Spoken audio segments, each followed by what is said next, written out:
मेरा by profession teacher हूँ और संदीप जी कह रहे थे कि मैं इस बिजनेस को इसलिए करना चाहता हूँ कि मैं हिंदुस्तान का नंबर 1 अमीर बनना चाहता हूँ।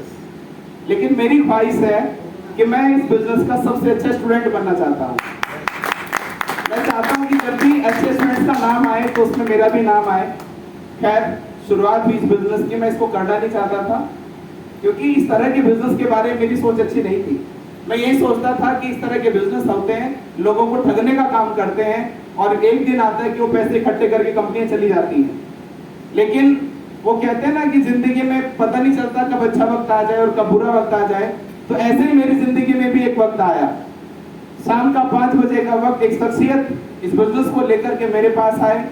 उन्होंने मुझे बताया, पूछा बाद में बताने के बाद कि कैसा लगा, क्योंकि मैं इस बिजनेस के बारे में सुनना ही नहीं चाहता था क्योंकि मैंने अपने दिमाग को बंद किया हुआ था। तो मैंने उन्हें कहा कि जी सोच के बताऊंगा। और 3 दिन के बाद उनका फोन आया कि आपने क्या सोचा। जैसे फोन आया तो हम लोग की आदत होती है, पूछते हैं कहाँ हो। तो उन्होंने भी यही पूछा कहाँ हो। तो मैंने तुरंत बताया कि मैं घर से बाहर हूँ, क्योंकि मुझे डर था कि वो वापस घर ना आ जाए। ऐसा 1 बार हुआ, ऐसा 2 बार हुआ, ऐसा 3 बार हुआ और ऐसा चौथी बार भी हुआ। मैं थैंक्सफुल हूँ कि उस व्यक्ति ने मुझे फॉलो किया और 5वीं बार उन्होंने एक ही बात कही कि इसको करना या मत करना आपकी मर्जी है, मुझे ऐसा लगता है कि आप इसको समझ ही नहीं पाए हो भी। तो उन्होंने मुझे ऑप्शन दे दिया था कि इसको करना या ना करना, और मैंने पहले से ठान रखा था कि इसको मुझे करना नहीं है। और जैसे वो व्यक्ति आए, मैं इसी भाव से बैठा हुआ था कि मुझे मना करना है, लेकिन बाद में मुझे पता चला कि इसमें नुकसान क्या है। तो पता चला कि इसमें नुकसान ही 0 है।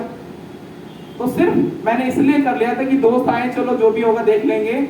और दोस्तों, क्योंकि मैं बाय प्रोफेशन एक टीचर हूँ, जीवन में सच्चाई को आधार बनाया, मैं सच्चाई के साथ जीना पसंद करता हूँ।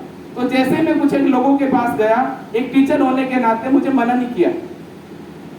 1-2 बार थोड़ा यस और नो हुई, फिर बाद में कहा कि सर आप कर रहे हो तो यस डन। और मैंने थोड़ी सी हलचल की इस बिजनेस में। मुझे एक चेक आया 906 रुपए का। वो 906 रुपए का चेक उसने मेरे दिलो दिमाग को बिल्कुल, मैं इतना एक्साइटेड हुआ कि सर्दी के मौसम में मैं अपने पूरे परिवार के लिहाज में वो मैसेज जो मेरे को कंपनी से आया था मैं दिखाता फिरा। मैंने कहा देखो 906 रुपए आए हैं। मैंने कहा देखो 906 रुपए आए, जरा लिहाज ऊपर करो। तो घर वाले कहने लगे किसको क्या हो गया, 906 रुपए का चेक और इतना एक्साइटेड। मैंने कहा बात 906 रुपए की नहीं है, बात यह है कि मैंने इस कंपनी में कुछ किया ही नहीं है और 906 रुपए का चेक आया है। मेरा जो भ्रम था, मेरा जो वहम था, वो टूट गया है। अगर इतना सा काम करने से 906 रुपए आ सकते हैं तो पूरी जान लगा देंगे 90,000 और 90 लाख रुपए भी आएंगे।